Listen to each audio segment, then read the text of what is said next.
সাবেক সাংগঠনিক সম্পাদক, একসময় লড়াকু সৈনিক ছাত্র দলের এবং বিএনপির লড়াকু সৈনিক, যিনি নেতা হিসাবে মনে করেন না, তিনি একজন সৈনিক হিসাবে দলের কাজ করে যান, সেই প্রিয় নেতা আপনাদের আমাদের মাহমুদুল নবী স্বপন। উপস্থিত হয়েছেন বিএনপির বিভিন্ন পর্যায়ের নেতৃবৃন্দ, ছাত্র দলের নেতৃবৃন্দ, যুব দলের নেতৃবৃন্দ, শ্রমিক দল সহ বিএনপি সহযোগী অঙ্গ সংগঠনের নেতৃবৃন্দ। প্রিয় ভাইরা আমার, প্রিয় উপস্থিতি আমার, আজকে এই ইফতারের সময় বেশি কথা বলতে চাই না, শুধু একটুকে বলতে চাই, এই বাংলাদেশ জাতীয়বাদী দলের আমাদের প্রিয় নেতা মাহমুদুল নবী স্বপন এখানে জন্মগ্রহণ করেছেন।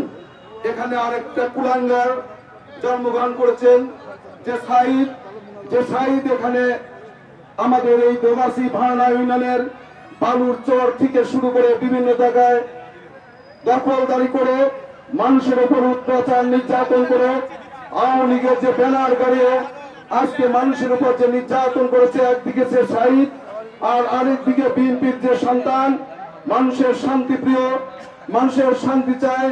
আজকে এখানে তাই প্রমাণ করেছে যে মাহমুদুল নবী স্বপনের আজকে যে ডাকে এবং বিএনপির ডাকে আজকে হাজার হাজার এখানে মেহনতি মানুষ, সাধারণ মানুষ, জনসাধারণ উপস্থিত হয়েছেন আজকের এই ইফতার মাহফিলে।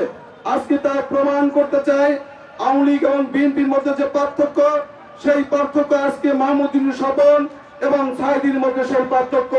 তাই আপনাদের আমি বলতে চাই, আগামী দিনে যে নির্বাচন হবে ধানের শীষে, সেই নির্বাচনে এই অঞ্চল থেকে ধানের শীষে ভোট দিয়ে আপনারা জয়যুক্ত করবেন এবং বাংলাদেশ জাতীয়তাবাদী দলকে আমরা বাংলাদেশের সরকার হিসেবে গঠন করে বাংলাদেশের মেহনতি মানুষের অধিকার ফিরিয়ে আনবো, শ্রমিকদের অধিকার ফিরিয়ে আনবো, কৃষকদের অধিকার ফিরিয়ে আনবো এবং ছাত্রদের অধিকার ফিরিয়ে আনবো।